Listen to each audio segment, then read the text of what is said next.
Muy buenos días. Mi nombre es Carla Serrano.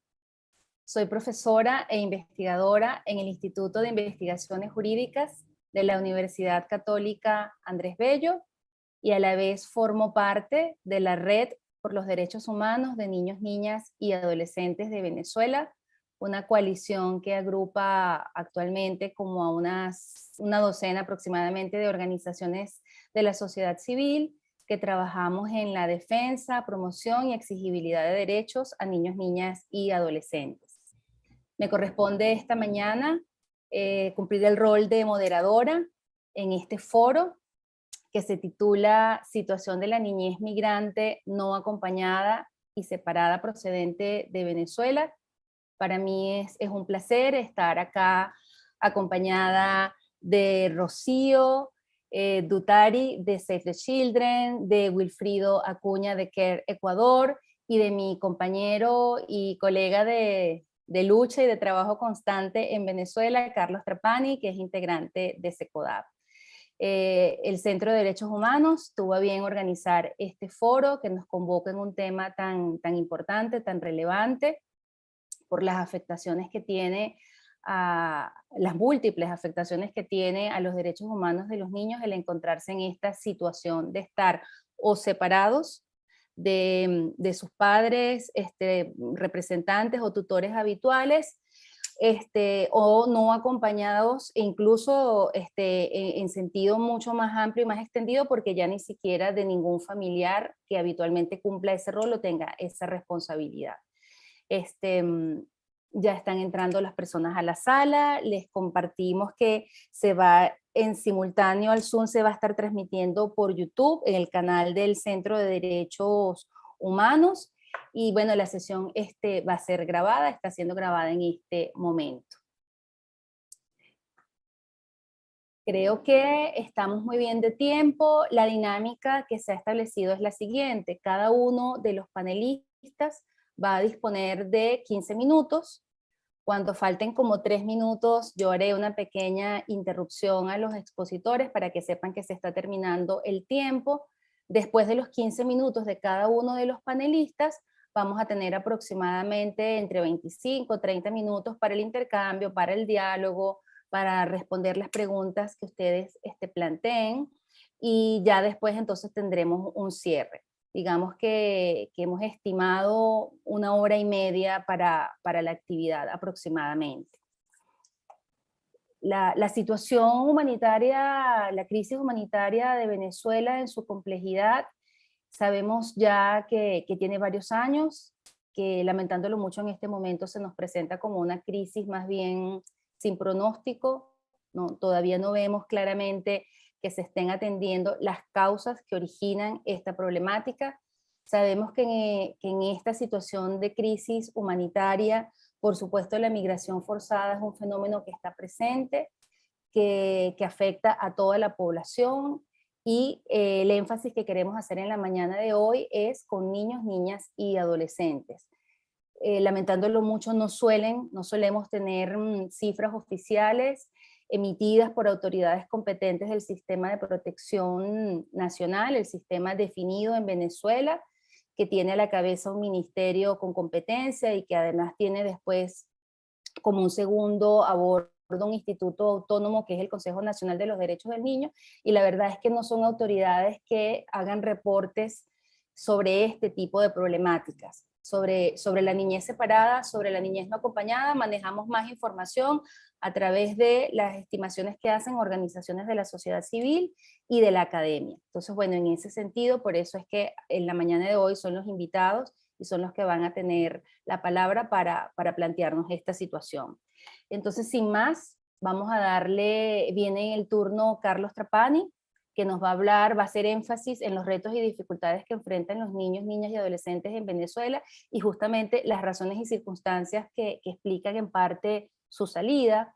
Carlos Trapani es abogado, es el actual coordinador general de SECODAP, también es profesor e investigador en el Instituto de Investigaciones Jurídicas de LOCAP, tiene estudios avanzados en derechos humanos, con mención en acceso a la justicia, en participación social y construcción de ciudadanía, participación infantil y adolescente con incidencia en políticas públicas del Instituto Interamericano de Derechos del Niño, y bueno, es docente, investigador y un activista consumado y muy conocido en el país por la defensa y promoción de derechos de niños. Bienvenido, Carlos Trapani, a partir de este momento, 15 minutos.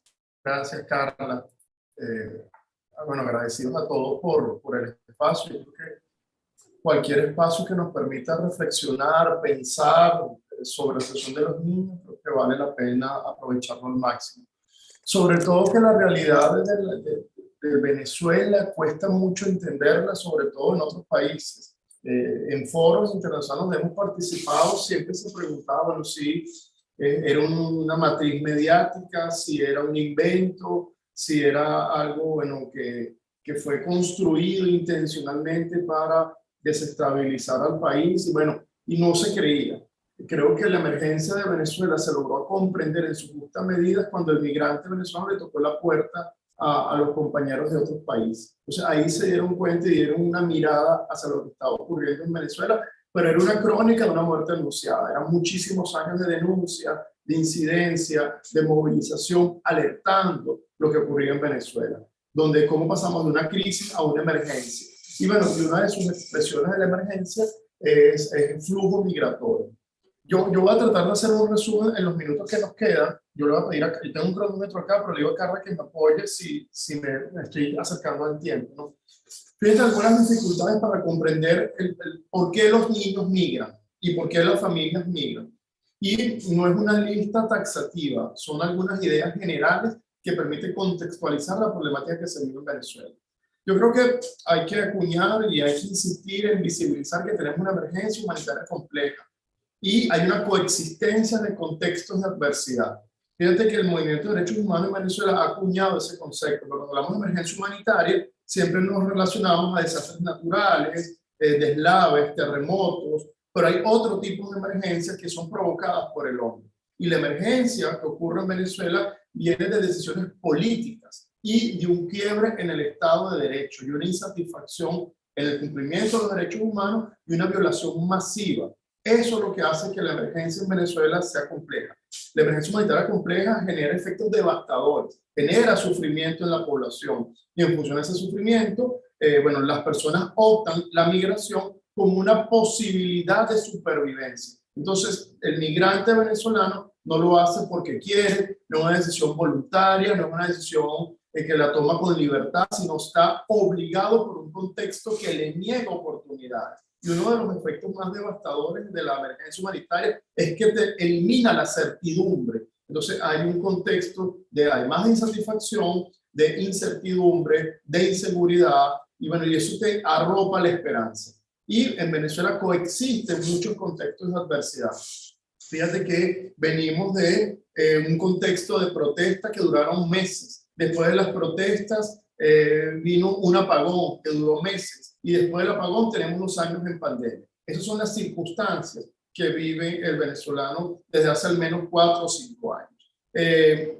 Hay también un contexto de situación económica agravada por un contexto de hiperinflación, un contexto de desabastecimiento y sobre todo un contexto de un control de cambio y un control de precios que genera distorsiones en la economía. Y evidentemente, bueno, el foco presupuestario en niñez no existe. ¿Qué indica esto? Que hay un quiebre en el Estado de Derecho, un Estado profundamente totalitario, donde, bueno, donde mantenerse en el poder es la prioridad en la agenda pública, ¿no? Entonces, ahí yo creo que es importante tener eso en cuenta, porque, bueno, hay un quiebre en el Estado de Derecho, hay un incumplimiento en los fines esenciales del Estado y una institucionalidad a favor de los niños profundamente debilitada. El año 2007 fue un año donde se reforma la ley de infancia en Venezuela. Hubo un marcado proceso de centralización y al centralizar se eliminaron los programas y servicios de las regiones. Queda a nivel municipal, pero muy debilitado. Fíjense, para poner en dimensión la debilidad institucional. Entre el año 2007 al año 2013, 5 ministerios distintos asumieron el tema de infancia. sin contar los viceministros y ministros que pasan por las carteras. Entonces, en ese periodo fue imposible consolidar una acción pública a favor de los niños. Y entre el año 2013 al día de hoy, el área de infancia tiene la rectoría, el despacho a la presidencia de la República en un viceministerio que se llama la Suprema Felicidad Social del Pueblo. Entonces, el área de infancia pasó a ser una dirección de línea de un viceministerio, y esa dirección de línea está con los grupos vulnerables. Entonces, desde la concepción del Estado, la infancia es un grupo vulnerable. O sea, se perdió especialidad, se perdió visibilidad, no hay un sistema de pesos y contrapesos en materia de infancia que permita, bueno, que las políticas públicas tengan un enfoque basado en los derechos de los niños. Entonces, es un sistema de protección en cierre técnico. No hay programas, no hay servicios, no hay recursos. Entonces, no es una institucionalidad que dé respuesta a las demandas y a las obligaciones que imponen los derechos de los niños. Ausencia de cifras, datos oficiales, registros oficiales. El último boletín epidemiológico que se tuvo acceso fue del año 2016. Y no fue que se publicó, fue que se filtró. Y al filtrarse, bueno, nos dimos cuenta que al menos 11.400 niños menores de 1 año murieron por causas prevenibles. Entonces no hay datos oficiales. El último dato oficial de violencia contra niños publicado fue del año 2005. No se publica el anuario de mortalidad. O sea, al día de hoy no se sabe por qué mueren los venezolanos. En el contexto de COVID ha habido muchas contradicciones en la cifra, y eso te da cuenta, bueno, que no tenemos registros oficiales que sean uniformes, que sean confiables, que sean accesibles, que sean desagregados y que tengan un foco especial en niños, ni siquiera desde una perspectiva de género. Entonces, muchos de los datos que hoy se manejan, incluso que maneja Naciones Unidas, son fuentes de información levantadas por las propias organizaciones, universidades y centros de investigación. Entonces, las organizaciones han asumido ese rol de ser fuente generadora de datos frente a la ausencia de datos oficiales. Y la ausencia de datos es una política de Estado. O sea, no es que se omiten los datos por negligencia, porque se les pasa, porque no tienen el personal. Hay una política deliberada de no publicar datos. Hay unas iniciativas gubernamentales que incrementan el asistencialismo y la dependencia, y eso evidentemente rompe y tiene una contradicción con políticas sociales básicas con enfoque de derecho. Entonces, la medida del CLAP, la medida de subsidios, bonos y prebendas, bueno, lo que te da cuenta, bueno, es que le interesa al Estado es la dependencia y la sumisión al poder público. Hay una fragilidad del sistema sanitario. El programa de trasplante está suspendido desde el año 2016. Entonces, niños y adolescentes han fallecido porque no tienen acceso a sus trasplantes. Y así podemos contar con VIH, enfermedades mentales, fibrosis quística, cardiopatías congénitas, y bueno, incluso enfermedades prevenibles como el control de vacunas, ¿no? Y el incumplimiento en el esquema de inmunizaciones. El sistema escolar, la escuela desde el contexto de pandemia ya venía con bastantes dificultades en lo público, y la pandemia, bueno, aceleró mucho más el deterioro. En el contexto de pandemia no hubo una política pública coherente, lógica, para que los niños pudiesen garantizar la continuidad y la prosecución en su vida escolar. Se lanzó una iniciativa que se llamó Cada familia una escuela, y parte de un error conceptual. La familia no es una escuela y no puede pretender ser una escuela. Eso que incrementó las desigualdades en el acceso a la educación entre niños que tienen oportunidades y recursos y aquellos que no lo tienen. Se hizo un proceso educativo a distancia donde 2/3 de la población no tiene acceso a Internet. Entonces, bueno, el sistema escolar tiene bastantes debilidades. Bueno, y en los servicios públicos, Internet, gas, agua, acceso a gas doméstico. Entonces, los servicios públicos están profundamente deteriorados, y se agrega el elemento de la ausencia de combustible, especialmente en las regiones y en las provincias más alejadas de las capitales. Hay una reducción del espacio cívico.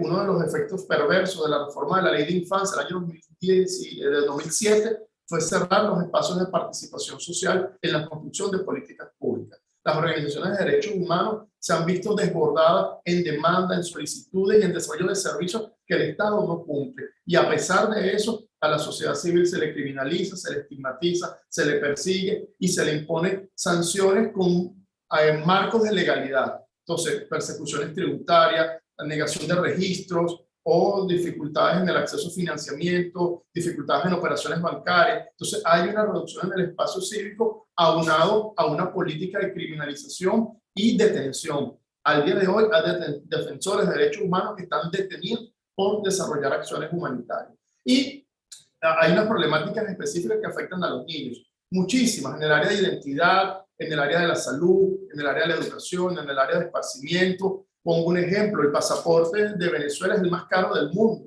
y hay todas unas trabas administrativas para poder tener acceso a los pasaportes. Y no solo el pasaporte, la cédula de identidad o las partidas de nacimiento. En el contexto de pandemia, identificamos que los registros civiles no tienen acciones específicas para los niños, para garantizar la continuidad en un servicio público que es esencial como es el de identificación. Es por eso que muy probablemente en la frontera lleguen una gran cantidad de niños sin documentos de identidad, pero no es porque son negligentes, sino porque el propio Estado dificulta el acceso a estos documentos. Fíjense que yo quiero compartir solo algunas cifras.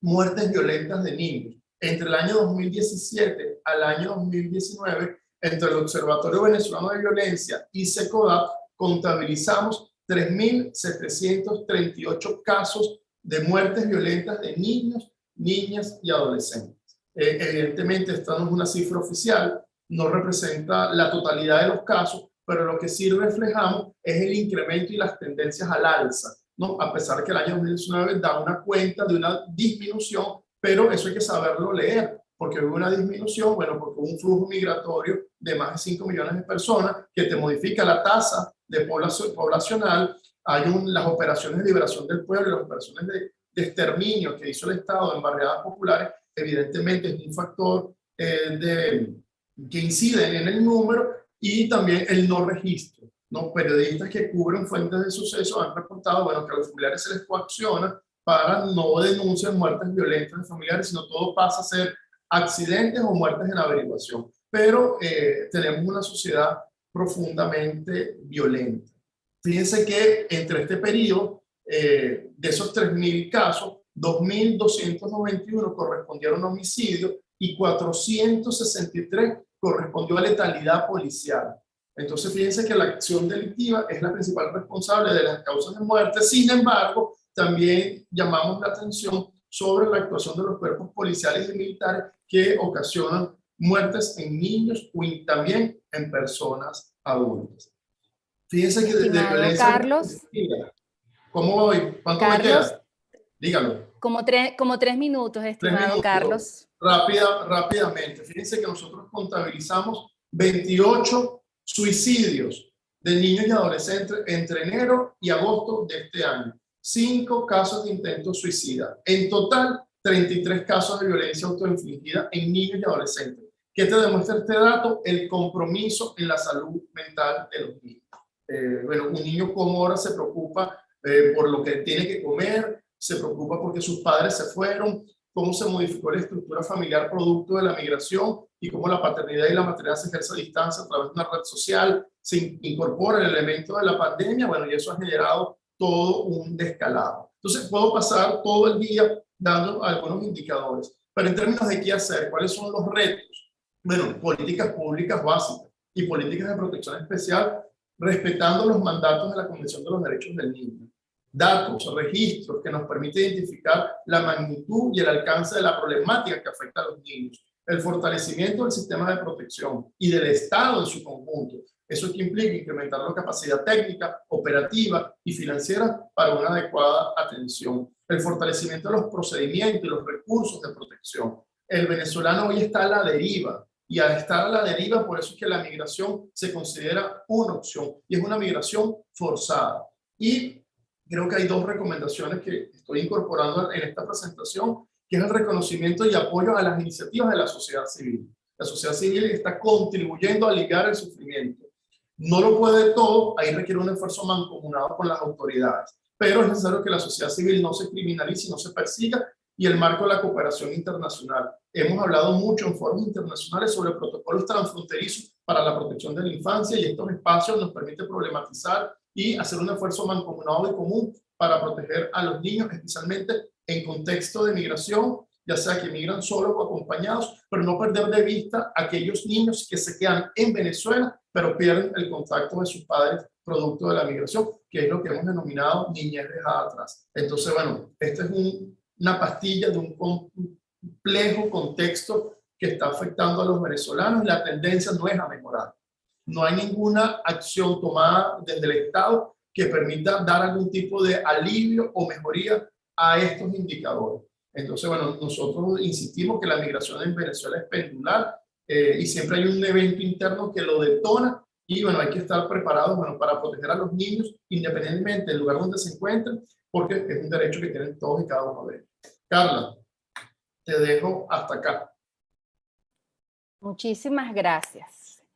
Estaba en el turno de la palabra Carlos Trapani, coordinador general de SECODAP. Le damos la bienvenida a todas las personas que se han venido incorporando a la sesión, la cual está siendo grabada y además estamos transmitiendo por YouTube a través del canal del Centro de Derechos Humanos de la Universidad Católica Andrés Bello. Sí, en efecto, Carlos nos ha hecho un rápido repaso del horror. Me gustaría, Carlos, porque además como somos colegas y trabajamos estos temas, agregar quizás para la audiencia externa un par de datos que también pueden ser relevantes. La Universidad Católica Andrés Bello es muy conocida por la ENCOVI, que es la encuesta de las condiciones de vida. La ENCOVI le hizo un reprocesamiento a sus datos del año 2019 y 2020 justamente para afinar más información relativa al impacto de la migración en niños, niñas y adolescentes, y en un informe que sacaron en el primer semestre de este año nos apuntaban datos como el siguiente: casi la mitad de los niños migrantes se concentra entre el 40% de los hogares más pobres de Venezuela, casi la mitad de la población infanto-juvenil que dejó el país se ubica entre los 0 y 6 años, y en los últimos 5 años se han contabilizado cerca de 1.743.000 menores de edad que se han quedado en el país mientras sus padres, madre o ambos u otros familiares han migrado a otros países. Entonces, y bueno, y la estimación de SECODAP también del año pasado junto con Data Analysis hablaba de alrededor de 800.000, ¿verdad, Carlos? 800.000 niños, niñas y adolescentes separados no acompañados. Entonces, viene ahora el segundo panelista, invitado en la mañana de hoy a nuestro foro Situación de la Niñez Separada No Acompañada procedente de Venezuela. Estamos hablando de Wilfrido Acuña, que es oficial de incidencia de CARE Ecuador, quien tiene la función de orientar, asesorar y acompañar casos relacionados con acceso a derechos de población en movilidad, proporcionando herramientas para el acceso a la justicia y conseguir el empoderamiento de acuerdo a las capacidades para que puedan ejercer por sí mismos sus derechos, ¿no? Entonces, CARE es una ONG internacional con personal local y socios comunitarios en más de 90 países, dedicada a crear soluciones locales para la pobreza y la desigualdad, buscando siempre la dignidad de todas las personas. Bienvenido, Wilfrido. A partir de este momento vas a disponer de 15 minutos para tu intervención y me sabrás disculpar que te interrumpí. Cuando te falten como 3 minutos, te hago una breve interrupción para avisarte. Tienes la palabra. Muchísimas gracias por acompañarnos hoy. Muchas gracias, Carla. Muchas gracias. Buenos días a todos y todas.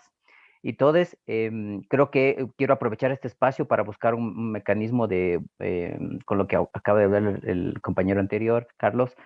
Creo que sí es importante plantear la posibilidad de generar un espacio regional para dar respuesta como organizaciones de la sociedad civil. Yo plantearía eso en algún momentito, tener un espacio de discusión para ampliar lo que estamos diciendo ahora. Solamente si me confirman si ya se puede ver mi presentación, por favor. Sí, perfectamente. Listo, muchas gracias. Por favor, interrúmpeme, Carlita, cuando tú consideres necesario. Yo voy a hablar sobre la situación de las niñas y adolescentes no acompañados y parados en contexto de movilidad humana del Ecuador.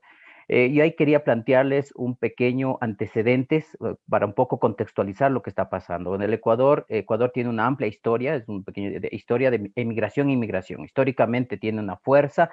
Tiene diversos flujos de movilidad humana, tanto desde personas ecuatorianas que han migrado a Estados Unidos, Europa, así como personas de otras nacionalidades que han llegado al Ecuador, sea como inmigrantes o buscando refugio.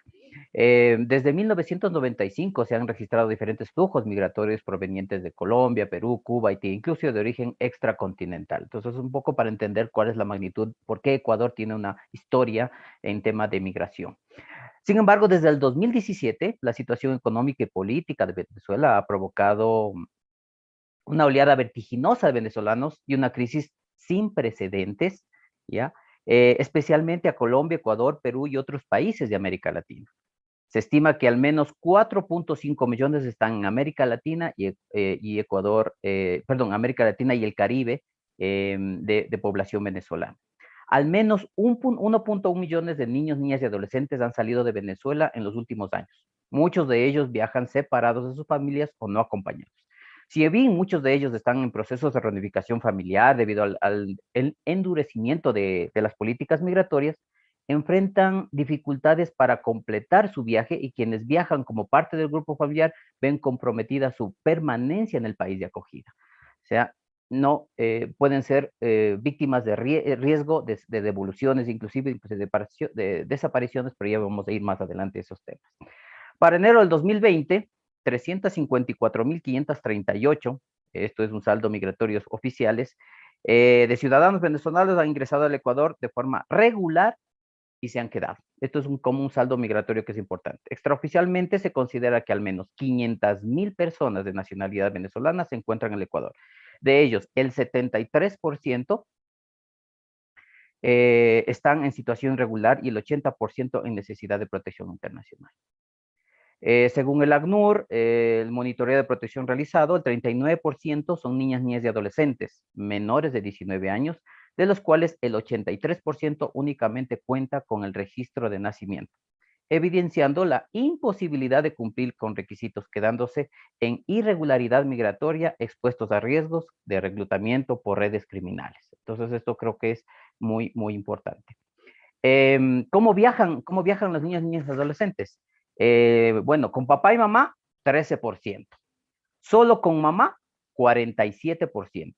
Solo con el papá, 4%. Separados, 23%. Y no acompañados, 13%. Son los datos como actualizados de UNICEF en un estudio que ellos realizaron. Adicionalmente, creo que eso es importante, es de que de las niñas, niños y adolescentes que viajan, el 43.7% tienen desnutrición crónica y el 33.7% están con anemia. Creo que es extremadamente importante y eso guarda relación con lo que nuestro colega que me precedió adelante evidenció lo que está sucediendo en Venezuela. ¿Cuáles son las dificultades de niñas y adolescentes no separados y no acompañados en el Ecuador? Actualmente los niños adolescentes migrantes no tienen condiciones que les permita salir de su situación migratoria irregular. El Ecuador no tiene en este momento condiciones reales para poder solventar, apoyar o de alguna manera mitigar la situación de irregularidad migratoria que viven niñas, niñas y adolescentes en situación de irregularidad, no acompañados o separados. Además, también sus familias enfrentan serias dificultades para garantizar medios de vida que les permitan acceder a recursos económicos y completar su proceso de registro. O tienen acceso a documentos, no pueden tener acceso a los documentos que les estipula la ley. Como yo he dicho, la situación económica no solamente es un tema para pagar el tema de visa, sino la documentación que está articulada, que nuevamente repito con lo que acaba de decir el colega, que me precedió, es la dificultad que tienen para acceder a documentos. Entonces, inclusive si tuvieran los recursos económicos, no podrían tener una regularización migratoria. Los niños, niñas, adolescentes no acompañados migrantes no cuentan con un sistema de protección integral ni regularización migratoria. Entonces, tal vez suene reiterativo, pero es importante plantear nuevamente este tema, esta regularización migratoria que les permita acceder a la protección internacional de manera sumaria y expedita. La protección internacional, el refugio. En el Ecuador, los niñas no acompañados deben entrar en un proceso de protección internacional o refugio, ¿ya? Sin embargo, no existe el sistema integral de regularización. Es importante mencionar que el país no cuenta con sistemas de protección integral, sigo siendo reiterativo, lo que afecta a todos los niños, niñas y adolescentes, especialmente a los que tienen mayor vulnerabilidad, múltiple vulnerabilidad, como los migrantes no regularizados, no acompañados. La población venezolana, por sus situaciones específicas de múltiple vulnerabilidad, necesitan protección internacional.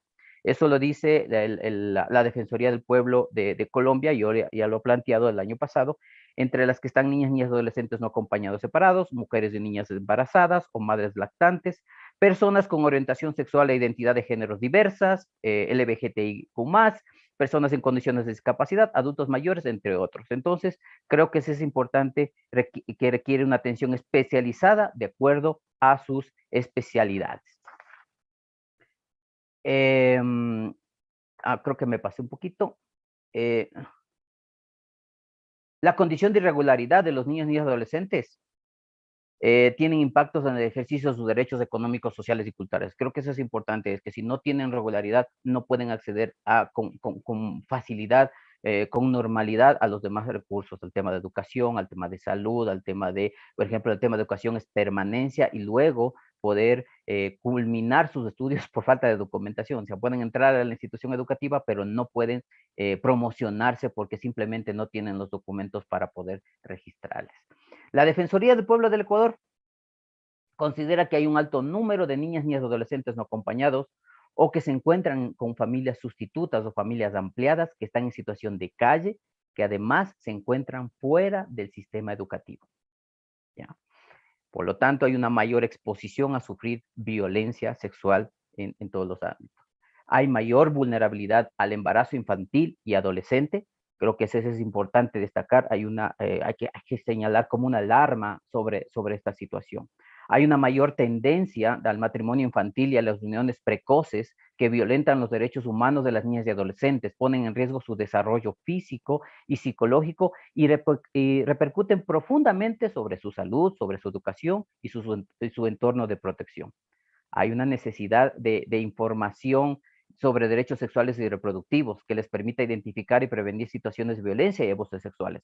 Y a veces, inclusive con información, creo que es importante plantear que no consiguen plantear por el temor que tienen de acceder a los sistemas educativos. Necesidad de información sobre derechos, eso ya lo dije, acceso adecuado, seguro, gratuito a métodos anticonceptivos de atención materna, hay una necesidad también de ellos.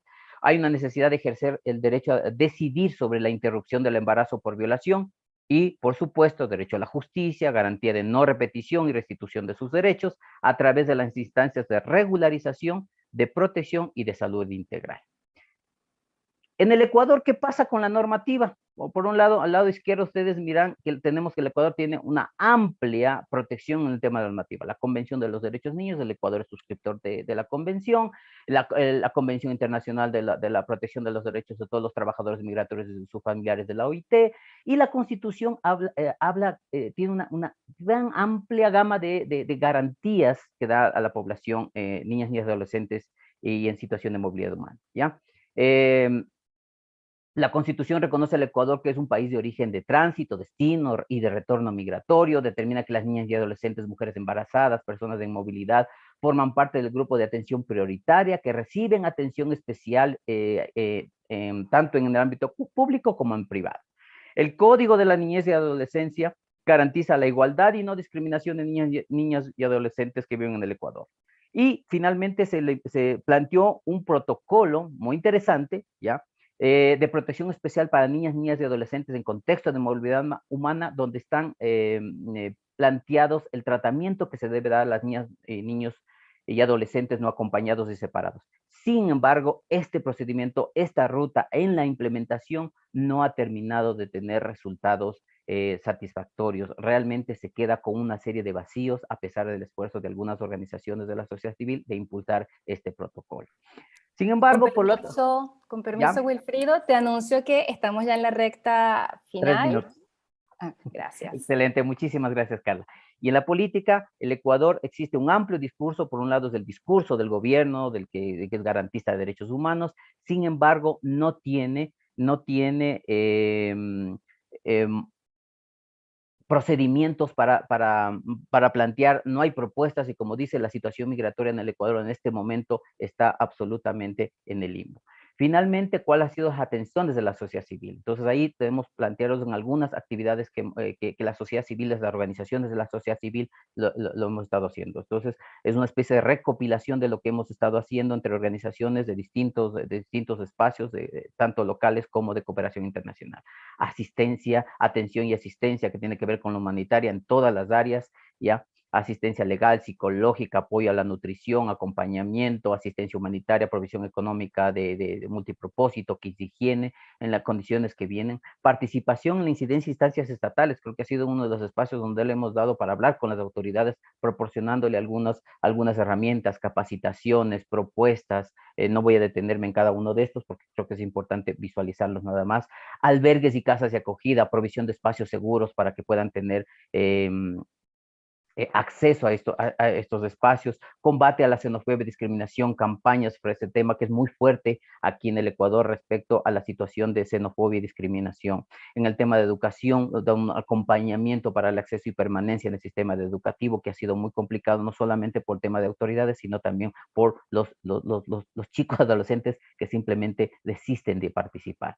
En la salud, apoyo a la salud, en el apoyo comunitario, buscar un trabajo con las comunidades de acogida para conseguir una integración y una cohesión social coherente con el tema de respeto a los derechos humanos. Y por supuesto hay una coordinación interinstitucional y multisectorial que se intenta generar todo este espacio y esa es la propuesta que yo planteaba para que sea regional esta coordinación.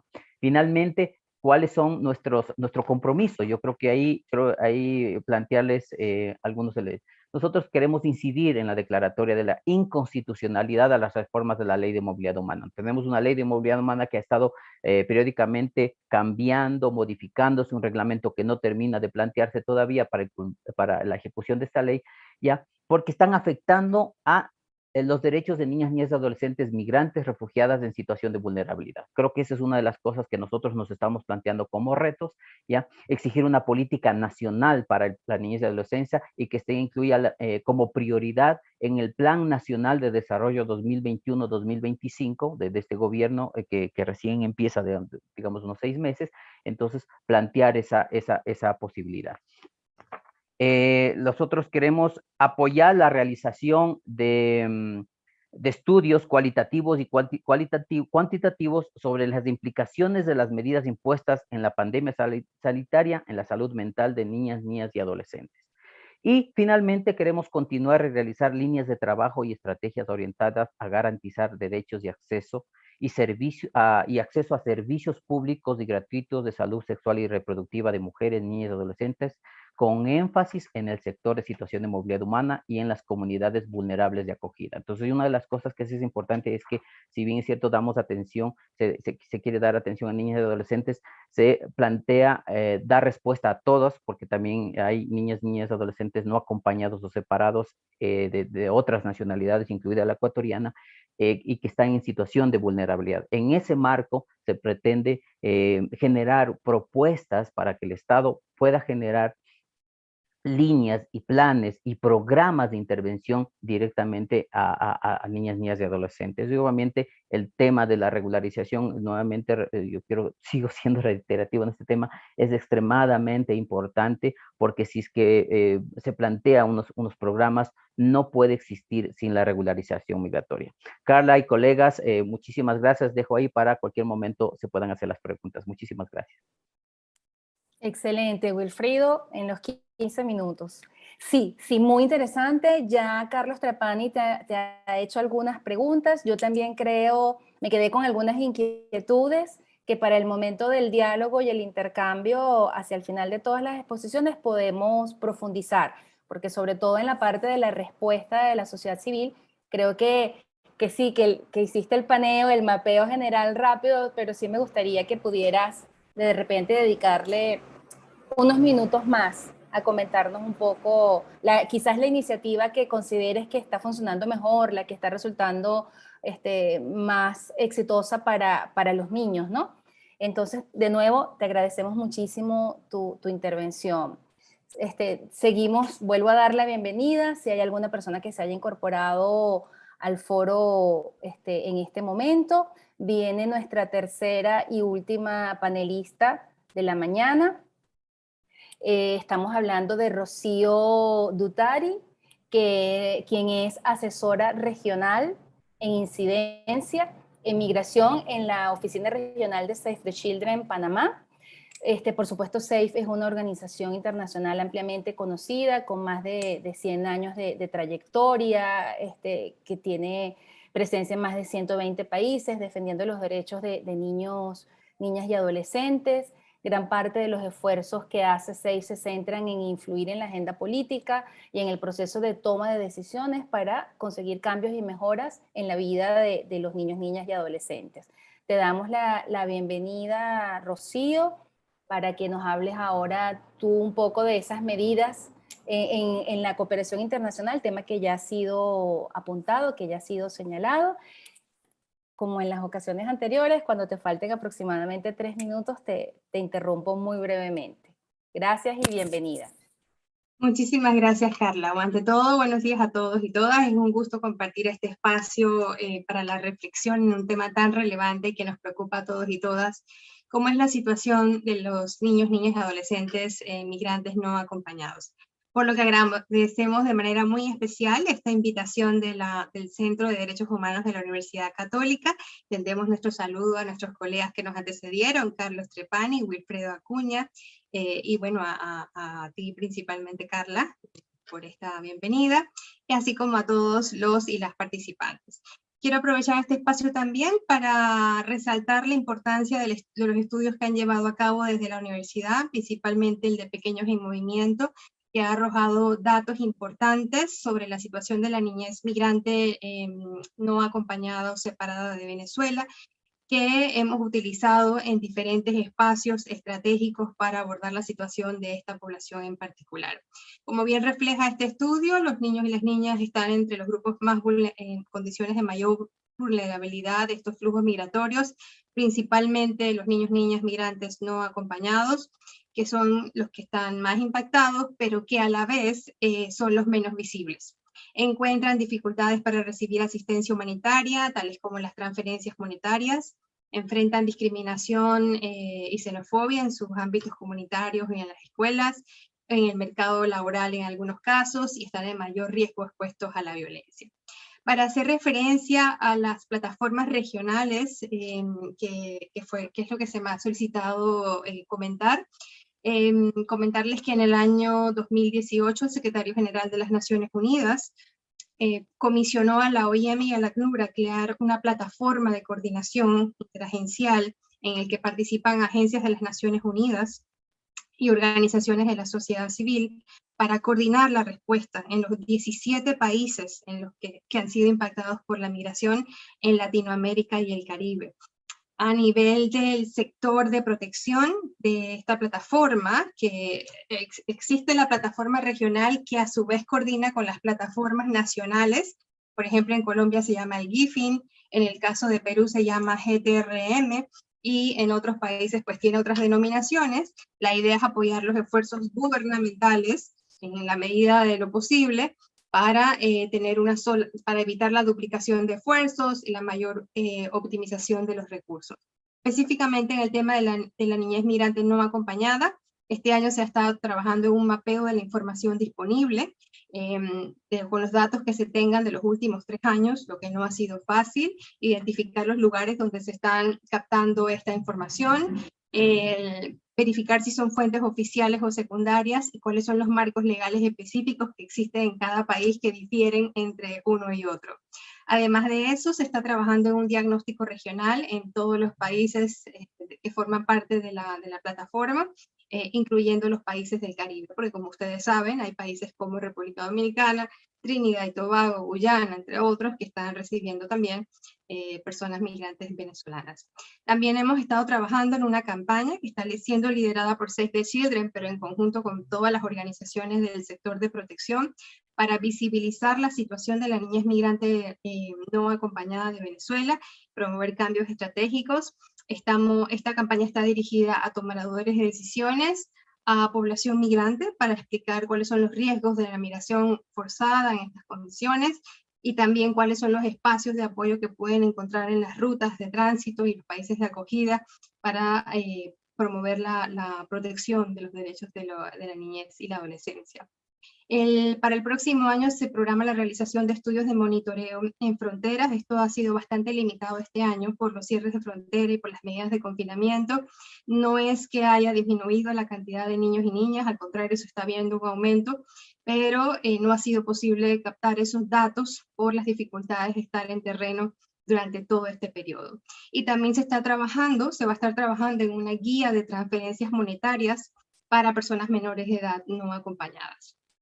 Existe otro espacio muy importante que es el proceso de Quito, probablemente muchos de ustedes conocen, mecanismo intergubernamental creado en el año 2018, que inicialmente surgió para buscar una alineación entre la disposición de los diferentes países para la respuesta, promover la cooperación financiera, pero que a 3 años de su creación se ha convertido en un espacio de articulación y coordinación regional técnico, a través de lo cual los estados buscan armonizar sus políticas y llegar a puntos en común para la solución. Desde sus inicios, la protección de la niñez ha estado en todas las declaraciones del proceso de Quito, siempre ha sido un tema muy presente, sin embargo, sabemos que se presentan retos para el seguimiento. Hubo un avance importante en los últimos años, creo que lo mencionó Carlos al inicio, un protocolo regional de protección de la niñez, en el que se estuvo trabajando durante mucho tiempo, con el apoyo de las agencias de Naciones Unidas y de las organizaciones internacionales, que incluye medidas específicas de protección, todo lo que tiene que ver con cooperación binacional, cooperación nacional, binacional y regional, el fortalecimiento de capacidades, cómo valorar y determinar el interés superior del niño, todo lo que tiene que ver con la xenofobia, el fortalecimiento de los sistemas nacionales de protección. Este documento, a pesar de que fue bastante trabajado, al final no fue aprobado, pero se convierte en un importante insumo para una guía operativa que se está trabajando en este momento, que está en proceso de revisión de los estados para la protección de la niñez migrante y refugiada de venezolana. Otro avance en el marco de este proceso es la creación de una red de puntos focales y mesas técnicas para el intercambio de información, destacar las buenas prácticas y trabajar el fortalecimiento de capacidades con el apoyo de algunas agencias, organizaciones y del Instituto Interamericano de la Niñez. Un avance que se dio en este espacio del Grupo de Protección del Proceso de Quito fue la participación de los niños y niñas migrantes, promovida por Save the Children hace 2 años atrás en el capítulo de Santiago, donde ellos pudieron decirle de viva voz a los tomadores de decisiones cuáles eran sus consideraciones y sus recomendaciones para la respuesta a los niños y niñas migrantes. Este protocolo tenía como objetivo establecer un mecanismo de articulación regional y de cooperación, y esperamos que en los próximos meses podamos tener noticias de que, si bien no está el protocolo como tal, hay una guía operativa que recoge los avances de este trabajo que se pueda estar implementando en los diferentes países. Antes de dar algunas recomendaciones y de hablar un poquito de la coalición LAC-RMD, ya que mi compañero de CARE mencionó el tema de la articulación entre sociedad civil, quiero comentarles que Save the Children promovió talleres con los niños y las niñas directamente, con una versión amigable de este protocolo, y ellos emitieron algunas recomendaciones directamente a los estados que me gustaría compartir en este momento. Una de ellas es la necesidad de ajustar las normas, leyes y formas de atención hacia la población migrante, incluidos los niños y las niñas, asegurar recursos humanos y presupuestarios, mejorar los sistemas de recopilación de datos, presentar informes periódicos a los organismos internacionales, lograr la participación de la sociedad civil y los organismos en los espacios de discusión y toma de decisiones, la creación de un directorio de sistemas de protección de la niñez y la adolescencia, y sumar los esfuerzos a nivel regional y a nivel nacional. Antes de hablar de nuestras recomendaciones finales para los estados, quiero comentar que hay otro espacio de coordinación que es la coalición LAC-RMD, la Coalición para la Defensa de los Derechos de la Población Migrante y Refugiada, que fue una iniciativa de algunas organizaciones como por ejemplo Save the Children, Plan, Oxfam, NRC, Acción contra el Hambre, que determinaron que era necesario trabajar en conjunto para levantar la voz de la sociedad civil. y en el término de 1 año y medio desde su creación se han logrado espacios importantes. Por ejemplo, se han organizado eventos paralelos en el marco de la Conferencia Internacional en Solidaridad con Migrantes y Refugiados de Venezuela, destacando el rol y el trabajo de la sociedad civil, pero principalmente facilitando la participación de las propias personas migrantes en estos espacios ante la comunidad internacional de migrantes y ante los gobiernos, incluidos los niños y las niñas. Y igualmente hemos tenido un acercamiento con OCHA para ver cuál es la situación dentro de Venezuela y apoyar los foros humanitarios. Trabajamos mucho con el Foro Humanitario de Venezuela, con el Foro Humanitario de Colombia, y estamos ahora mismo trabajando para impulsar la creación de un foro humanitario en Perú para atender la situación de la población migrante. Y además hemos estrechado las relaciones con, por ejemplo, la Unión Europea, con el gobierno de Canadá, el gobierno de España, que han estado liderando los procesos para la búsqueda de fondos, solicitando algunos puntos, pero en particular que existan mecanismos de seguimiento a todos esos fondos que se reciben, que haya transparencia y que la sociedad civil pueda participar en estos espacios estratégicos para la toma de decisiones. Entonces, también se ha buscado un acercamiento con espacios como REDLAC o como el proceso de Quito o como la plataforma R4B, lo que ya se ha logrado felizmente, hay que seguir fortaleciendo. Entonces, para terminar, podemos hablar de muchísimas medidas que se deben adoptar y creo que eso nos abarcaría todo el espacio de participación, pero me voy a concentrar en unas cuantas. La creación de los marcos normativos regionales con impacto nacional, que incluyan mecanismos de cooperación binacionales y regionales. No es posible, siendo un fenómeno transnacional que involucra a varios países, no se puede trabajar de forma aislada. Necesitamos poder coordinar. Es necesario el acercamiento del proceso de Quito y la plataforma R4B, o sea, tenemos dos mecanismos trabajando de alguna manera en conjunto y en otras ocasiones de manera separada, y lo mejor sería poder tener un solo plan que sea apoyado por el trabajo de los organismos internacionales y organizaciones de la sociedad civil a los esfuerzos que adelanten los gobiernos, trabajar de forma coordinada. Creación o fortalecimiento de los sistemas nacionales de protección. No todos los países tienen CIPINAS, sistemas nacionales de protección, y algunos los tienen, pero no están operando debidamente. Ese para nosotros es también una línea estratégica vital, y que además se cuente con recursos, porque en ocasiones se tienen las normativas, las políticas y los puntos focales para trabajar, pero no se cuenta con recursos, entonces no se puede avanzar mucho. Y finalmente, mecanismos de seguimiento y veeduría, que incluya la realización de alianzas con actores claves y el monitoreo de las acciones.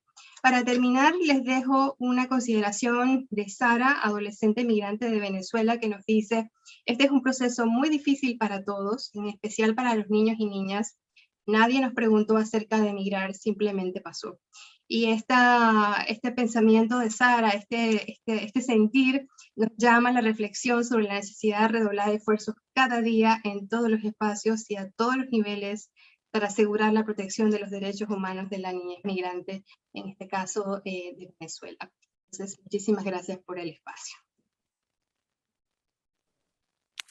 Excelente, Rocío, no me hizo falta ni interrumpirte para anunciarte el tiempo. Bueno, de verdad agradecida en nombre además de todas las personas que estamos acá conectadas, y que esto va a quedar grabado y va a servir para también después seguirlo procesando. Agradecida con las 3 intervenciones de Carlos por Venezuela, Wilfrido por Care Ecuador, Rocío por Save the Children Panamá. Nos han dibujado todo un panorama súper interesante. Podemos ahora, a partir de este momento, disponer de unos 20 minutos para intercambiar, para dialogar. Wilfrido, no sé si tuviste la oportunidad de leer unas preguntas que te formuló Carlos Trapani. Rocío, yo incluso me quedaría... Sabes que yo de base soy socióloga, ¿no? Y bueno, la vida me ha llevado a estar entre abogados y tratar de entender todos estos mecanismos que a veces son complejos, ¿no? Y sí me gustaría, esta pregunta te la hago yo a ti para que quizás nos ayudes a entender cómo esos dos mecanismos que están trabajando, que mencionaste que están trabajando en paralelo, qué pudiera hacerse para que ellos se acerquen y se pueda producir algunas ideas que se te ocurren a ti con base en tu experiencia para producir ese plan y que esos mecanismos entonces se encuentren. La verdad es que los tres en distintos momentos mencionaron a los sistemas de protección integral de niños, niñas y adolescentes, y sé que esa es una deuda histórica que hay en todos los países, bueno, y en Venezuela ni hablar, porque como lo decías tú hace unos minutos, está en el papel diseñado el sistema de protección, pero en los hechos, en la praxis, está muy ausente.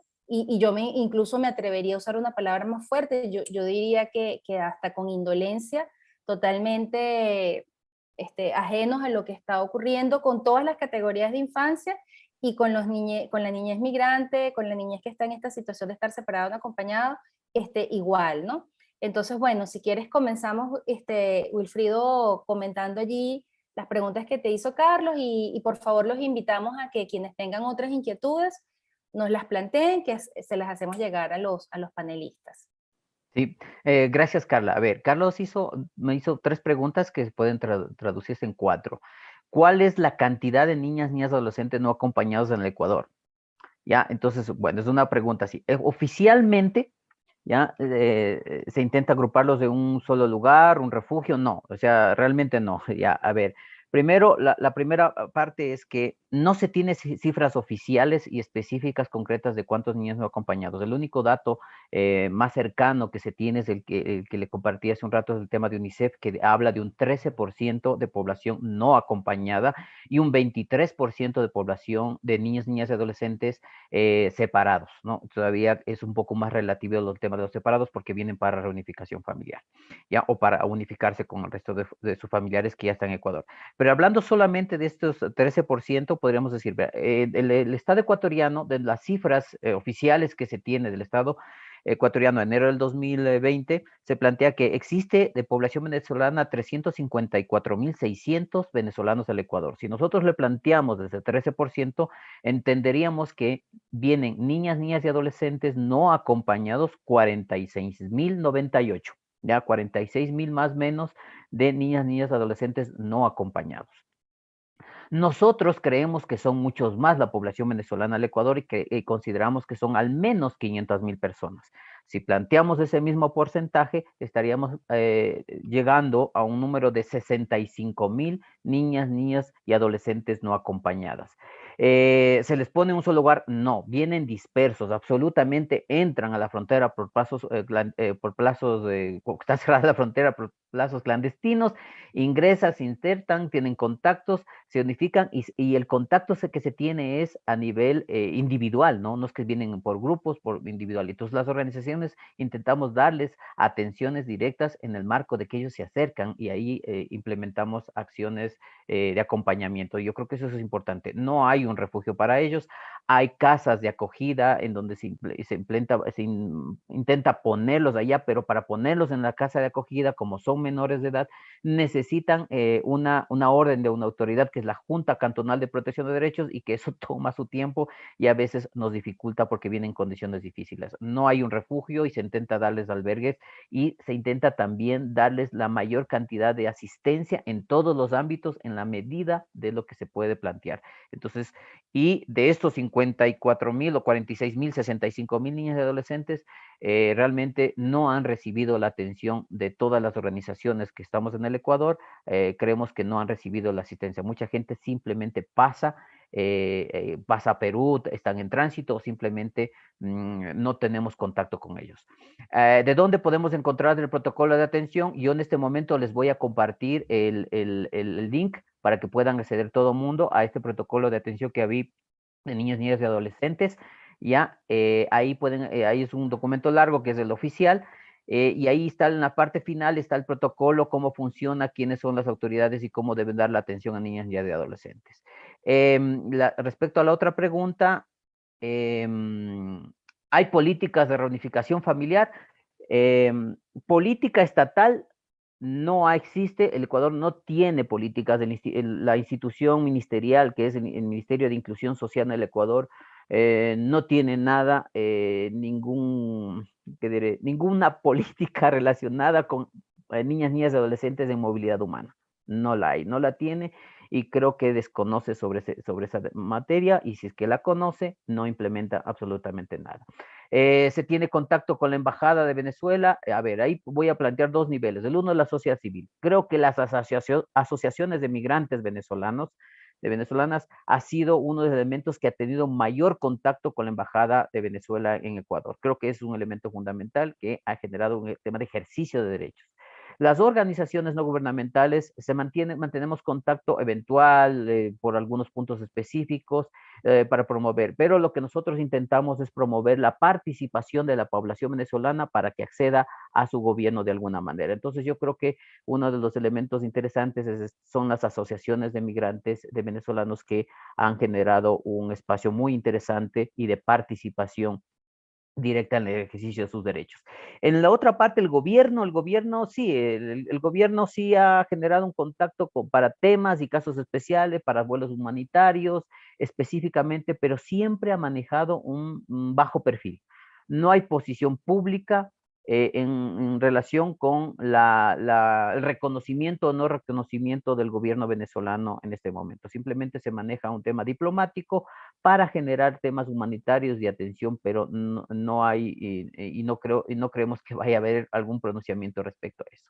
Ahora, respecto a lo que tú decías, Carla, a la participación de la sociedad civil, ahí yo quería, si me permites, nuevamente compartir la primera parte para generar este espacio, es un Claro, minutito nada más. adelante. Y yo Muchísimas sé que es gracias. mucho, sí, yo solamente les comparto esta parte.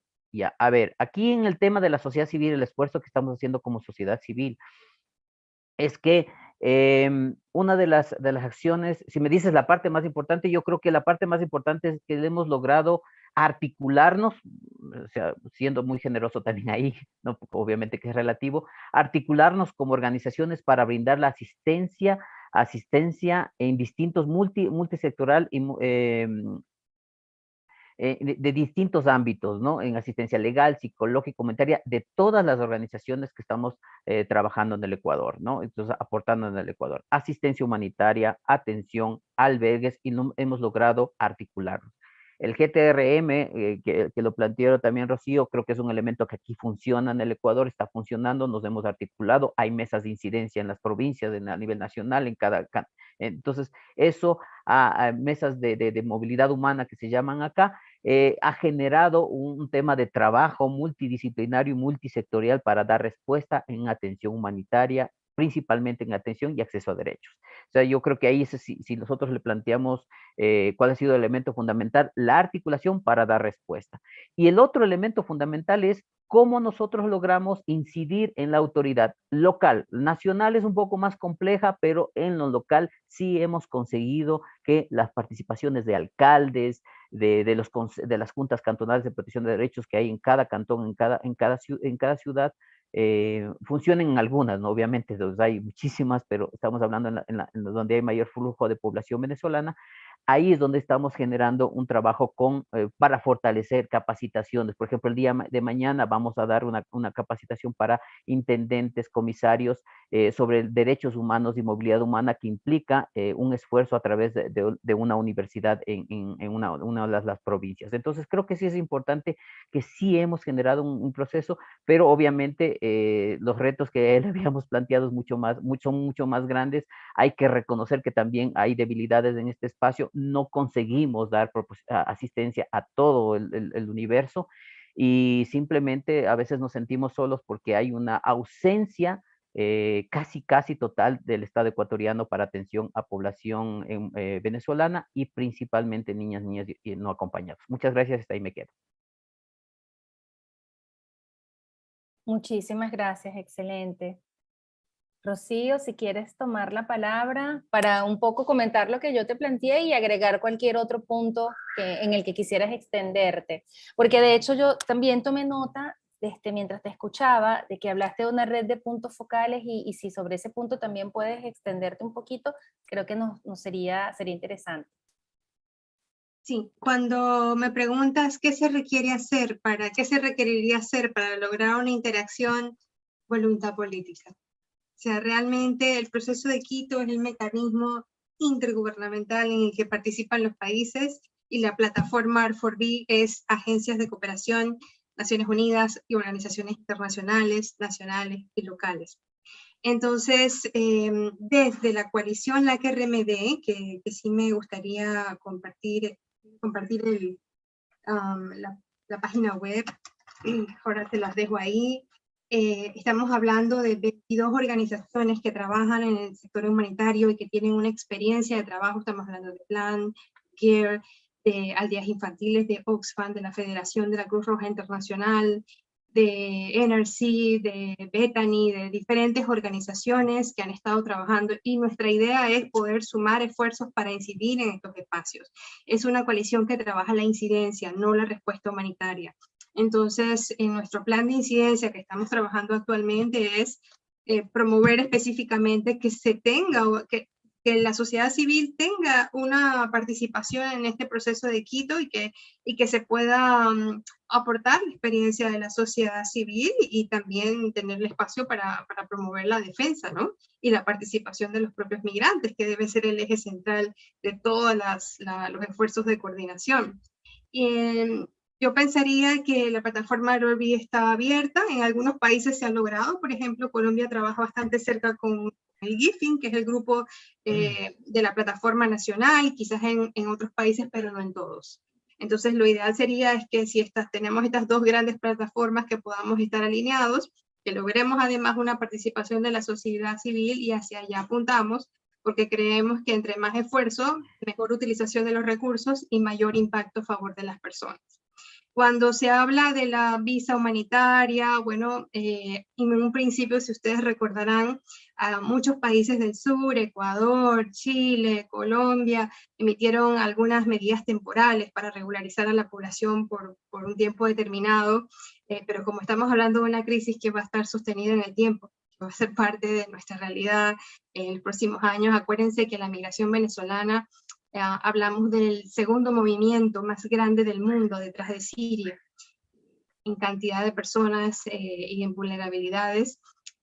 No vemos una solución a corto plazo, entonces pensamos que son procesos en los que tenemos que seguir trabajando hasta que logremos articularnos todos y poder dar una mejor respuesta. En relación al tema de Ecuador, comentarle al compañero que nosotros hemos estado trabajando con la Defensoría del Pueblo de Ecuador, un informe específico sobre la situación de la niñez migrante, que tiene datos estadísticos, que tiene experiencia de la Defensoría y que esperamos poder estarlo compartiendo a principios del próximo año. Y no sé si se me escapa alguna otra idea que se quedó en las inquietudes que puedan tener. No, muy bien, Rocío, muchísimas gracias. No había visto una manito levantada, pero ya la vi. Aquí le voy a dar la palabra a la profesora Ligia Bolívar y después a Wilfrido de nuevo. Ligia, bienvenida, puedes tomar la palabra. Gracias, Carla. Tranquila que recién había levantado la mano, no tenía mucho rato allí. Dos cositas. Por una parte, recordarles que allí en el chat de Zoom, puse el enlace al informe que motiva, digamos, este foro de hoy, que es el informe a que hizo referencia Rocío, y también está el enlace al video. Segundo, pues muchísimas gracias a Carlos, a Wilfrido y a Rocío, especialmente a Rocío, que la estuvimos fastidiando en plenas vacaciones para poder coordinar todo para esta presentación. Tengo muchas preguntas, pero me voy a concentrar en tres, una para cada uno. En primer lugar, a Carlos, una de las cosas que veíamos en el informe, o cuando estábamos preparando el informe, es que en el caso de los niños no acompañados, no hay una respuesta institucional por parte de Venezuela. Es decir, muchas veces las organizaciones, las entidades públicas, por lo menos en el caso de Colombia, se quejan de que cuando identifican un niño o un adolescente en esta situación de movilidad, no acompañado o separado, no hay forma de conseguir una respuesta por parte de las instituciones venezolanas. Quería saber cómo se está viendo eso del otro lado de la frontera, dentro de Venezuela, y eventualmente qué se podría hacer para solventar este tipo de situaciones.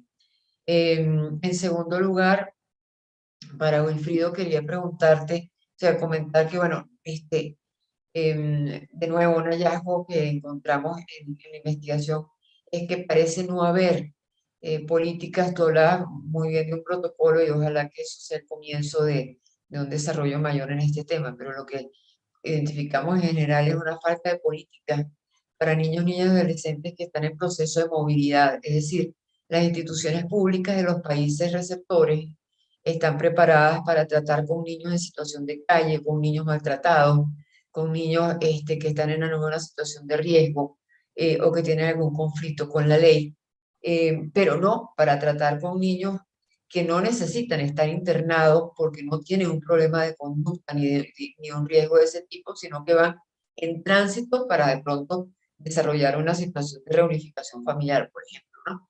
Y no se da un corredor humanitario tampoco para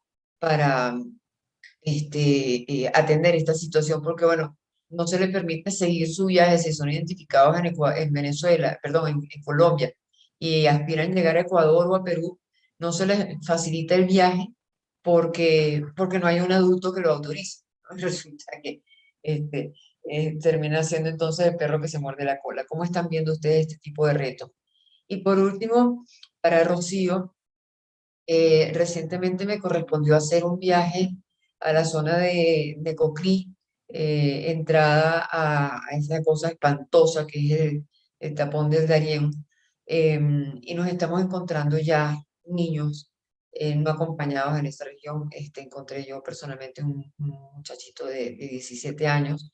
Recientemente salió ya los últimos registros por parte de las autoridades migratorias de Estados Unidos, hablan de 70 niños identificados ingresando solo a Estados Unidos solamente en este año. ¿Cómo ven ustedes como organización ya regional e internacional que está trabajando en la región la situación ya está de estos procesos migratorios de largo alcance en zonas que son extremadamente peligrosas, llenas de riesgo, inclusive para los adultos, no solamente para los menores, así que para ellos pues, con mucha mayor preocupación? Gracias. Vale, antes de darle el turno a cada uno para que responda a las inquietudes formuladas por la profesora Ligia, leo en el chat una respuesta de Wilfrido sobre la visa humanitaria. Dice, la pregunta es, ¿realmente está funcionando? La respuesta, en estos momentos no hay visa humanitaria en el Ecuador, se terminó en agosto del 2020. Para niños, niñas y adolescentes no acompañados hay la posibilidad de protección internacional, entre paréntesis refugio, pero se tiene vacíos de aplicación, pues los casos que se envían a Cancillería desde las juntas cantonales de protección no terminan de procesarse. Igual, Wilfrido, cuando te toque tu turno, puedes extenderte y complementar. Carlos Trapani, si es tan amable. Fíjense, ahí lo que plantea la profesora Ligia a un problema estructural y tenemos conocimientos de casos de protección que inicia el Instituto Colombiano de Bienestar Familiar, sobre todo de cara a la reunificación de niños venezolanos que están en Colombia y no hay respuesta de su homólogo en Venezuela. Eso es una dificultad porque, bueno, no se puede darle continuidad y feliz término a los procedimientos de protección si del lado de Venezuela no hay resonancia. ¿Qué es lo que ha pasado? ¿Cómo se está haciendo frente a esta realidad? Muchas instituciones públicas de Perú, Colombia, también hemos tenido contacto en Chile, que están haciendo contactos con organizaciones de la sociedad civil para tratar de establecer algún tipo de puente y buscar algún tipo de respuesta o contacto en Venezuela. Evidentemente eso no es un servicio que prestan las organizaciones, pero bueno, nos hemos dado la tarea de poder colaborar y poder ayudar. También tenemos información de la Defensoría del Pueblo de Tumbes, también tiene las mismas dificultades. Entonces ahí tienes un problema, bueno, que una de las características de nuestra emergencia es que hay un quiebre institucional en un sistema de protección que ni es sistema ni protege, y eso lo que incrementa son los riesgos de vulneración. Y eso parte, bueno, desde que se ha desprofesionalizado el sistema de protección, no se le ha dado la prioridad, ni el presupuesto, ni la capacitación adecuada, y evidentemente ahí escapa de las manos de la sociedad civil, incluso de las propias víctimas y los propios niños involucrados en estos procedimientos, de dar algún tipo de respuesta. Ahí yo creo que el llamado y la recomendación que nosotros damos es poder visibilizar.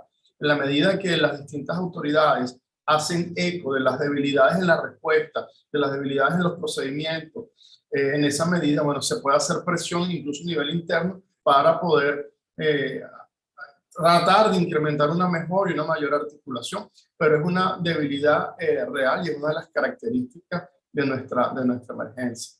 Que es importante visibilizar, denunciar, problematizar y poder insistir sobre todo, bueno, con la figura de las defensorías del pueblo, bueno, tomando en cuenta las características muy especiales que tiene nuestra Defensoría del Pueblo, bueno, que altamente cuestionada en su funcionamiento y su independencia, pero bueno, rescatamos la función pública. Entonces ahí es importante que entre Defensorías del Pueblo insistan en la posibilidad de una adecuada y correcta articulación, pero es un problema que es real, no es una especulación.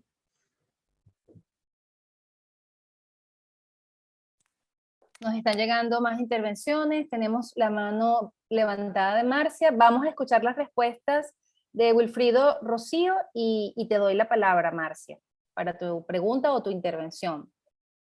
Adelante. Gracias, Carla. A ver, para complementar la pregunta de Diana, en el Ecuador había la visa humanitaria a ver, la visa Beru se llamaba, visa de excepción por razones humanitarias. Ese implicaba la posibilidad de que puedan regularizarse mucha población venezolana, obviamente con las condiciones y los requisitos que el 80% de la población no podía cumplir y por lo tanto no hubo muchos resultados numéricamente positivos en ese tema. Y por lo tanto, los niños no acompañados tienen la posibilidad de entrar en la visa de refugio, que es la visa de refugio, que entran como refugiados y el gobierno ecuatoriano la reconoce como refugiados en ese sentido. Ahí voy a articular con la pregunta que hizo Ligia respecto a este reto que tenemos sobre quién les autoriza a los niños no acompañados. Legalmente, lo que se plantea es que si un niño no acompañado está en territorio ecuatoriano, quien tiene la potestad de darle la autorización o con quien le represente tiene que ser el Estado ecuatoriano y en ese con nombre y apellido es el Ministerio de Inclusión Social o el Ministerio Social, no sé cómo se llamará en los otros países, pero creo que es importante. Esa es la persona, la institución que representa al menor no acompañado. En ese sentido, no tendría ningún vacío. Sin embargo, ya hay el temor y se excusan de que estas instituciones no quieren asumir esta responsabilidad. Tendría que ser el Ministerio de Inclusión Social o la propia Cancillería, pero sin embargo, ellos plantean que simplemente le dan la vuelta y no participan en ese proceso. Entonces, ese es un reto muy concreto, muy específico, en donde se requiere una posición muy directa, inclusive de la Corte Constitucional, para que de alguna manera les obligue a asumir esta responsabilidad. Así es, Ligia, no hay una política concreta desde el gobierno anterior, no hemos tenido una política concreta difícil sobre la situación ni de movilidad humana, peor sobre niñez no acompañada. Entonces es un problema muy fuerte. Las políticas se intenta articular con ministerios, con Ministerio de Salud Pública, con ministerios así seccionalmente, pero y se ha tenido algunos avances. Yo creo que hay que reconocer eso también. Hay una buena voluntad de algunas autoridades al respecto. Sin embargo, así como política estatal de gobierno no existe. Nos han dicho que en enero van a implementar un proceso de regularización que tiene 3 etapas. El uno es relacionados para actualizar a las personas que ya han tenido visa, o la visa humanitaria o cualquier otro tipo de visa, para actualizar o renovar. La segunda es para otros ciudadanos de otras nacionalidades. Y la tercera fase, que es para población que está en situación irregular, para buscar un mecanismo de regularización. Pero esa tercera parte, que debería ser la primera, ¿ya? Se estaría planteando y se piensa, según las conversaciones extraoficiales que se tiene ahí, bueno, son solamente información no verificada, ¿ya? Que implicaría que se estaría implementando para el 2023 esta posibilidad de regularización de población ¿cómo se llama? No regularizada en el Ecuador. Ya, y respecto al tema de este problema estructural de la embajada con los documentos, sí, a mí me preguntaría, a mí me salta la duda con Carlos, es que sí, los documentos de población venezolana para regularizarse son muy caros. En el Ecuador, un pasaporte, solo uno cuesta $280. Entonces, eso es extremadamente difícil solamente. Y si nosotros le planteamos con el costo de las visas en el Ecuador, que una visa cuesta $200 o 250, es imposible que la población venezolana pueda acceder. Entonces, esa es una dificultad muy seria que sí genera un problema estructural que planteamos. Y finalmente, el comentario de Rocío respecto a este informe, la Defensoría del Pueblo, creo que esperamos que la Defensoría del Pueblo pueda generar un informe para, en base a ese informe, poder exigir a las instituciones públicas el cumplimiento de estas violaciones de derechos humanos que se están dando a niñas, niñas y adolescentes, con especial énfasis en no acompañarlos. Hasta ahí me quedo, Carlita. Muchas gracias. Mil gracias, Wilfredo. Rocío, por favor, puedes tomar la palabra. Claro, mencionabas el tema de Necoclí, la selva y lo horrible. Yo soy panameña, tengo que decir que la selva no es horrible, es parte de la biodiversidad del país y muy importante para las operaciones del Canal de Panamá. El problema está en que desde hace ya varios años algunas migrantes, que principalmente eran de nacionalidad asiático, africanos, haitianos y cubanos, utilizan esa ruta para migrar en vía terrestre hacia los Estados Unidos. Nos suena muy fuerte el tema de los, mencionabas, no me acuerdo la cifra que mencionaste, pero te puedo comentar que al mes de septiembre más de 100.000 niños migrantes no acompañados de los países del norte de Centroamérica y México fueron detectados en las fronteras con los Estados Unidos. Este tema, o sea, Centroamérica lleva una larga trayectoria. Para mí un punto importante sería lograr como este intercambio de experiencias entre lo que está pasando al sur, esta nueva situación que si bien ha existido desde hace varios años, se está incrementando paulatinamente en la medida en que se complica la situación en el país de origen y en la medida en que los países del sur van cerrando fronteras. Mencionábamos hace un rato la dificultad cada vez más que tienen para regularizarse, porque ya las visas humanitarias o los permisos temporales se han eliminado, salvo Colombia, y tienen que optar por los procesos regulares, que normalmente, por ejemplo, en Panamá tienen un costo de $1.500. Es imposible que una persona en condición de vulnerabilidad pueda cumplirlo. Y lo mismo está pasando en otros países. Entonces, mencionar que a este flujo migratorio venezolano que ya se ha incrementado desde el año 2015, se suma desde hace ya varios años y principalmente este año la migración haitiana, la migración cubana, la migración africana y asiática. Tuvimos una cantidades altísimas, 20.000 personas tratando de cruzar a la selva y los albergues que existen en la frontera estaban totalmente desbordados porque la capacidad era mucho menor. Eso ha disminuido, pero eso fluctúa. O sea, en la medida en que se dan situaciones en países tan lejanos como Siria, como Afganistán, como Pakistán, uno pensaría que eso está en otro continente, pues no. Esas personas, muchas buscando la seguridad y mejores oportunidades, viajan, ingresan al territorio de América a través de algunos países que son más flexibles e inician su tránsito vía terrestre a través de este camino. Y cuando antes a los venezolanos no se les permitía, si eran identificados, eran deportados, ahora se les está dejando pasar. Y los últimos datos que está mostrando el gobierno de los Estados Unidos, las autoridades de fronteras, es que están recibiendo un promedio de 13.000 migrantes venezolanos en frontera con los Estados Unidos. Es una situación complicada, es un tema de derechos, muchas veces se piensa, y sobre todo en el tema de niñez, que hablamos de personas que requieren solidaridad y asistencia humanitaria y nos olvidamos que son sujetos de derechos y que deben ser nuestra prioridad. Hace mucho, o sea, se ha trabajado, pero necesitamos redoblar esfuerzos para el tema de sensibilización de los tomadores de decisiones y de las sociedades en general de lo que está pasando. Como mencioné hace un rato, son procesos que ya se vienen trabajando y que cada vez más, entre más trabajemos en conjunto, vamos a tener mejores efectos. Pero el mundo entero está viviendo la megatendencia del siglo XXI, que es la migración y la migración forzada. porque, por ejemplo, estoy segura de que muchos de los haitianos que están haciendo ese tránsito no es porque quieran pasar por la selva y con bebés y con niños pequeños, es simplemente porque no tienen oportunidades. E igual muchas personas de nacionalidad cubana, e igual muchos asiáticos y africanos. Entonces, lo que se está hablando ahora a nivel de las agencias de cooperación es si incluimos a esta población en toda esta arquitectura que se ha constituido para la respuesta a la migración venezolana, o creamos estructuras alternas. Entonces esa es la discusión en este momento, en los espacios estratégicos. Pero habrá, no aclarado porque no hay respuesta a todas las preguntas, pero por lo menos orientado en cómo va la discusión regional en este sentido.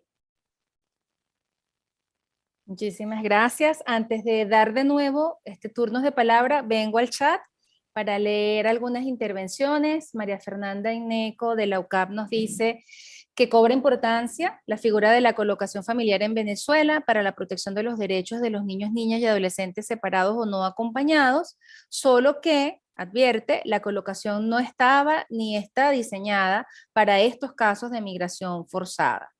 Marcia, puedes intervenir también, pero leo acá lo que escribiste en el chat. El problema en Brasil es que muchos de los niños desacompañados llegan en estado de unión estable al Brasil, y cuando estos adolescentes van a dar a luz, no pueden presentar a sus hijos y tampoco pueden sacar documentación, y entonces los mismos deben ir a la Defensoría Pública y el proceso es muy largo. Nos puedes ampliar perfectamente esta idea, ¿no? Diana nos pregunta, ¿todos los niños no acompañados pueden tener refugio? ¿Esta falta de respuesta de la Cancillería se relaciona con el problema de la documentación? Bueno, yo creo que ya han dado algunas pistas sobre esa respuesta. Wilfrido, sobre el corredor humanitario, dice que no hay corredor humanitario para tránsito de niños no acompañados. Y bueno, Ligia se excusa por si se expresó mal con respecto a la selva. La selva ciertamente no es horrible. Lo que quise decir es que las condiciones de tránsito por el tapón del Darién son horribles. Bueno, Marcia, dinos si quieres intervenir. Carlos Trapani tiene levantada también la manito. Si quieres, Carlos, ve hablando tú y ya no sé si Marcia se da por satisfecha con lo que escribió en el chat. Vale, algo que yo quería precisar era con respecto a los documentos de identidad, Frido lo mencionó. Fíjate que en Venezuela el pasaporte cuesta $200, pero el ingreso promedio mínimo es de $2 por persona. Entonces, si estamos hablando de un integrante, una familia de 4 integrantes, estamos hablando de $800, ¿no? Y si yo dedico todo mi sueldo mínimo a eso, me harían falta $792 para poder cubrir el pasaporte. Evidentemente, es un servicio que se hace inaccesible.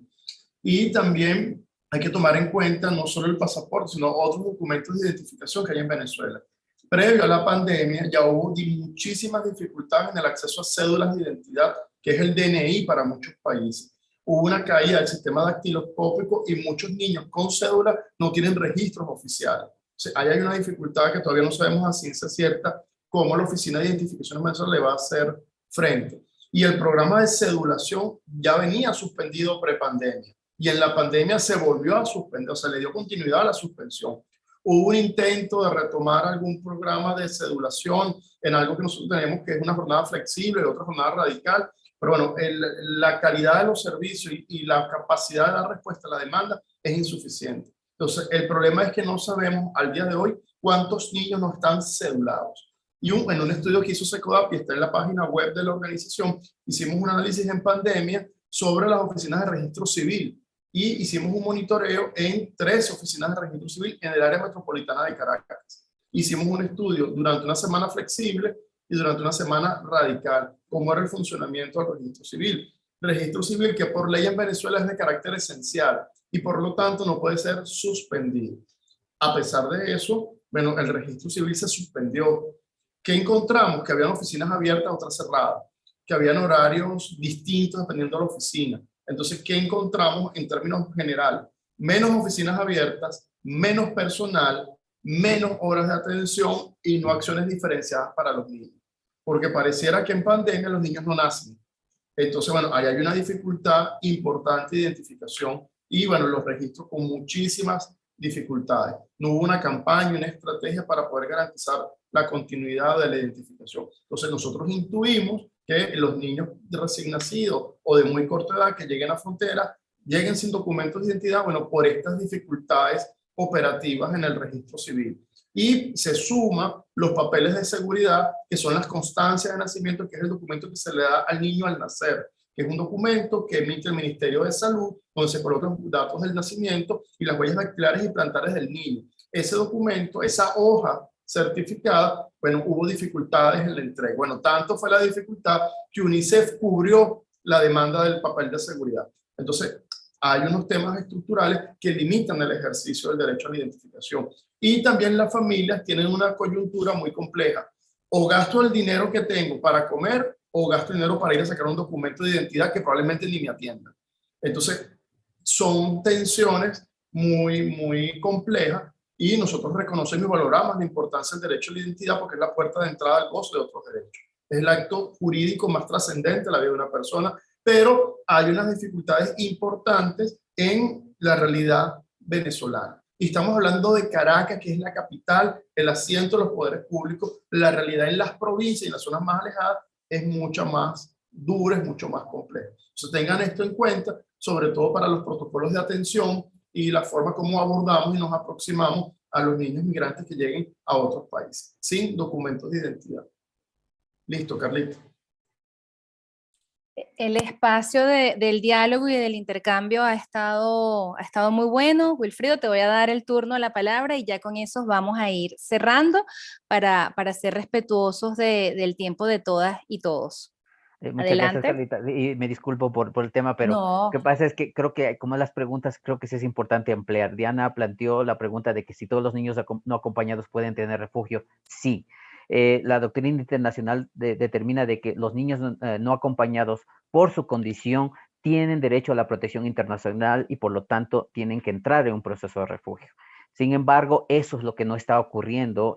Bueno, no sé si solamente es en el Ecuador, pero yo creo que es en todos los países de la región que eso está pasando. Entonces, creo que es un tema que requiere atención al respecto.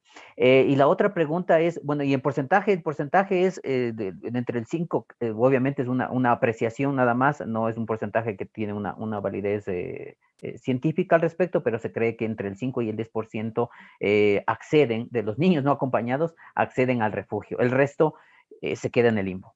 La otra pregunta es si es que Cancillería tienen algún problema con documentación. No, Cancillería solamente por el mero hecho de la condición de niñez y adolescencia no acompañados, ya implica debe trabajar en ese tema. Si una documentación necesita un documento que identifica a la persona y por lo tanto, y si no lo tienen, deben creerlo. O sea, simplemente tienen que creerlo. Es el derecho de decir, señores, usted hasta que no pruebe de que no sea, yo no pruebe de que usted no sea menor de edad, no implica, por lo tanto, entra en el proceso de reconocimiento. Si después tiene 17, 19 años, 20, eso es otra historia, pero en el principio es que deben creerle a los niños. Y por lo tanto, no habría excusa para reconocer con protección internacional a niñas y adolescentes. El problema no es un tema de legislación ni de procedimientos, el problema es voluntad política y de procedimientos al respecto. Gracias, Carlita. bueno, con esta intervención vamos a cerrar el momento del diálogo. De nuevo, en nombre del Centro de Derechos Humanos, de la REDNA, de la Universidad Católica Andrés Bello, les agradecemos a todos su participación. Creo que nos queda clarísimo a todos que los niños, niñas y adolescentes separados o no acompañados tienen derecho a la protección nacional e internacional, y esa protección debe ser oportuna, segura, adecuada y accesible de acuerdo a sus derechos e intereses superiores. Tenemos mucho trabajo por delante, tenemos mucho por hacer, se agradece lo que hasta ahora hemos alcanzado, pero bueno, no nos podemos quedar aquí porque los desafíos siguen siendo importantes. Les deseo un buen provecho, les deseo feliz Navidad, felices fiestas, que estén todos muy bien y agradecidos por la oportunidad de habernos encontrado esta mañana. Muchísimas gracias a todos y a todas. Muchas gracias. Buen día.